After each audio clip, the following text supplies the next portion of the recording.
Hello बच्चों, welcome to my channel. कैसे आप लोग? बच्चों, आज हम सीखेंगे लार्ज नंबर्स को राउंड ऑफ करना। किसी भी लार्ज नंबर्स को राउंड ऑफ करना to the nearest 10,000, lakh and 10 lakh. बच्चों, स्मॉलर नंबर्स को तो हम आसानी से राउंड ऑफ कर लेते हैं, बट नंबर्स अगर वेरी लार्ज हो, लैक्स में हो, करोड्स में हो, तो उस नंबर्स को राउंड ऑफ करना थोड़ा हमारे लिए कन्फ्यूजिंग और मुश्किल होता है। तो बच्चों, ये इस वीडियो में मैं आपको एक ऐसा मेथड सिखाऊंगा जो कि काफ़ी सिंपल एंड वेरी इंटरेस्टिंग है। 2 मिनट में आप लोग सीख लोगे। वो सीखने के बाद आपको कभी भी राउंड ऑफ करने में कोई प्रॉब्लम नहीं आएगी। हमेशा के लिए आपको ये कॉन्सेप्ट क्लियर हो जाएगा। वरना अक्सर बच्चे क्या करते हैं, लार्ज नंबर्स को देखकर एग्जाम में उस प्रॉब्लम को स्किप कर देते हैं, क्योंकि हमें लार्ज नंबर से काफ़ी डर लगता है। तो बच्चों, डरने की कोई ज़रूरत नहीं है, क्योंकि जो मेथड मैं आपको बताने वाला हूँ वो मेथड काफ़ी इंटरेस्टिंग एंड वेरी सिंपल है। उसे एक बार अगर आप देख लोगे तो आप हमेशा के लिए लार्ज नंबर्स को राउंड ऑफ कर लोगे। तो बच्चों, ये है हमारा पहला वाला प्रॉब्लम। हमारे पास एक नंबर है, इसे राउंड ऑफ करना है टू द नियरेस्ट 10,000।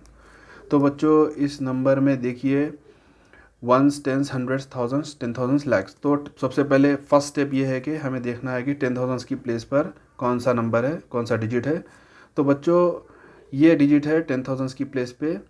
तो पहले हमें करना ये है कि इस नंबर को और इससे पहले जो भी नंबर्स हो, यानी कि इसके लेफ़्ट साइड पे जो नंबर्स है, उन सभी नंबर्स को हमें अंडरलाइन कर लेना है। ठीक है बच्चों, तो मैं आपको बताता हूँ। इस तरह हमें अंडरलाइन कर लेना है। तो हमें राउंड ऑफ करना था अप टू 10,000। तो 10,000 की प्लेस पर है ये नंबर, तो मैंने इसे और इससे पहले के नंबर को अंडरलाइन कर लिया है। जितने भी नंबर्स हो इससे पहले, चाहे 1, 2, 3, सबको हमें अंडरलाइन कर लेना है। ओके बच्चों, सो अब नेक्स्ट स्टेप ये है कि जो अंडरलाइन किया हुआ नंबर है हमें उसे यहाँ पर लिख लेना है। ठीक है बच्चों, 43 है, उसे मैंने यहाँ पर लिख लिया है। अब 43 का नेक्स्ट क्या है, 44, उसे भी हमें साइड में लिख लेना है। ठीक है बच्चों, सो मैंने उस नंबर को भी यहाँ पर लिख लिया है, 44। अब बच्चों, नेक्स्ट स्टेप ये है कि हमें ये देखना है इस अंडरलाइन पार्ट के बाजू में जो डिजिट्स है वो कितनी है। ठीक है बच्चों, इस अंडरलाइन पार्ट के बाजू में है 1, 2, 3 और 4 डिजिट्स। तो जितने डिजिट्स है उतने ज़ीरोस हमें यहाँ पर लगा लेने हैं। तो 4 डिजिट्स है तो हमें 4 ज़ीरोस यहाँ पर लगाने हैं, 1, 2, 3 एंड 4। ठीक है बच्चों, सेम नंबर ऑफ डिजिट्स हमें यहाँ पर भी लगा लेने होंगे, 1, 2, 3 एंड 4। तो बच्चों, अब ये ज़ीरोस लगाने के बाद दो नंबर्स हमें मिल गए हैं।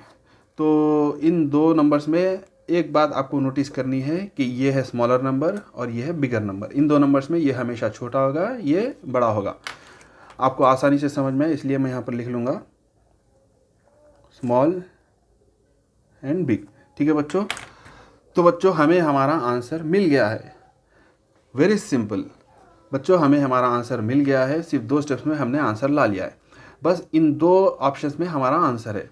वो कौन सा है, इन 2 ऑप्शंस में हमारा आंसर कौन सा है, वो जानने के लिए हमारा नेक्स्ट स्टेप ये है कि अब इस अंडरलाइन पार्ट के बाजू में जो डिजिट है वो डिजिट हमें बताएगा कि ये आंसर हमारा कौन सा है। इन दोनों में, इस 2 ऑप्शंस में कौन सा हमारा आंसर है। तो बच्चों, जो अंडरलाइन किया हुआ पार्ट है उसके नेक्स्ट राइट साइड पे जो हमारा डिजिट है उसे मैं कर लूँगा सर्कल। ठीक है बच्चों, तो ये जो डिजिट है इससे हमें पता चलेगा कि हमारा आंसर कैसा कौन सा है। तो बच्चों, वो कैसा पता चलेगा, उसके लिए देखिए कि जो भी नंबर हो वह हमें देखना है कि 5 से बिगर है या 5 से स्मॉलर है। ठीक है बच्चों, वो नंबर अगर 5 से बिगर है तो हमें लेना होगा इन दोनों में से बिगर ऑप्शन। अगर वो नंबर 5 से स्मॉलर है तो हमें लेना होगा स्मॉलर ऑप्शन। ओके बच्चों, सो इस केस में हम देखते हैं कि जो जिस सर्कल नंबर है वो है 2। तो 2 होता है 5 से स्मॉल, तो हम लेंगे स्मॉलर ऑप्शन। तो ये वाला है हमारा आंसर। अब हमारा आंसर हमें मिल गया है। तो बच्चों, वेरी इजीली, काफ़ी आसानी से हमने इस प्रॉब्लम को सॉल्व कर दिया है। इस नंबर को राउंड ऑफ करना टू द नियरेस्ट 10,000, ये इसका मेथड है। अगर आप सीख लोगे तो मैं गारंटी देता हूँ कि इस प्रॉब्लम, ऐसे कई प्रॉब्लम्स आप लोग सॉल्व कर लेंगे। ये मेथड आपको कैसा लगा मुझे कमेंट कर प्लीज़ बताइए।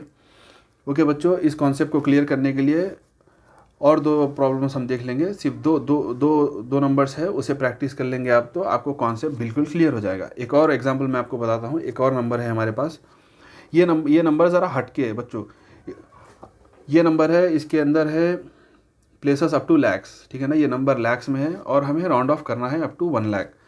तो बच्चों, 1 लाख की प्लेस में है 1, 10, 100, 1000, 10,000, लाख। तो ये वाला नंबर है 1 लाख की प्लेस में। तो इस नंबर से पहले तो कोई नंबर नहीं है।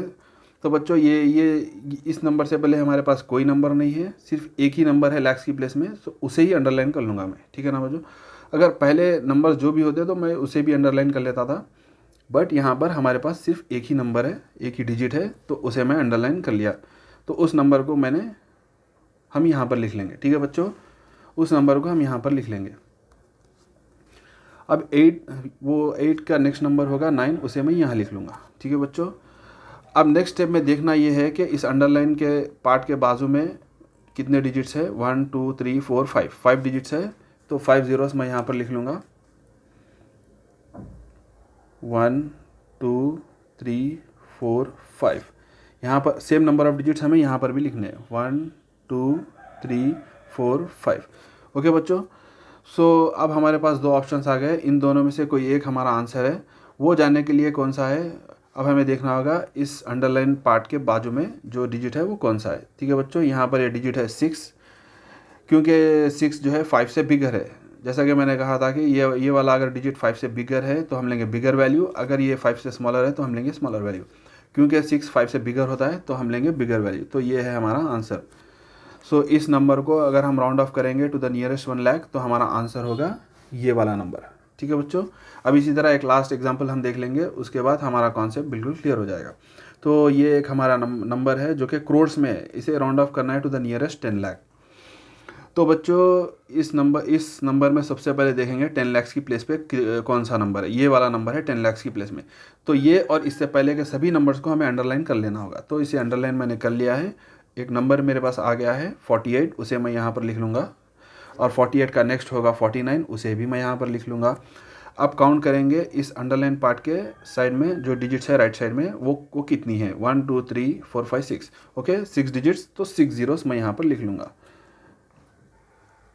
सो 1 2 3 4 5 6, 1 2 3 4 5 6। ओके बच्चों, तो दो नंबर्स हमारे पास आ गए हैं। ये जानने के लिए कि इन दोनों में कौन सा हमारा आंसर है, इस अंडरलाइन पार्ट के बाजू में जो हमारा डिजिट है उसे मैं सर्कल कर लूँगा। और तो ये जो नंबर जो है डिजिट वो 7 है, 7 5 से बिगर होता है, तो हम लेंगे बिगर ऑप्शन। तो इस केस में भी हमारा आंसर होगा ये। तो अगर मैं इसे कॉमर्स लगा लूँगा तो 3 नंबर पहले, 2 नंबर पहले, फिर 2 नंबर पहले। तो बच्चों इस नंबर को पढ़ने का तरीका ये है कि 4 करोड़ 90 लाख, ठीक है बच्चों। So very simple and easy. I hope आपको ये मेथड समझ में आया होगा और आप भी इसे आसानी से कर पाएंगे। तो बच्चों ये वीडियो आपको कैसा लगा ये मुझे प्लीज़ कमेंट करके ज़रूर बताइए। आपके कमेंट्स का मुझे इंतज़ार रहता है। आपको हमारे वीडियोस अगर आप तक पहुंचाने के लिए प्लीज़ मेरे चैनल को सब्सक्राइब करिए, मेरे वीडियो को लाइक करिए और प्लीज़ कमेंट करिए। Thank you.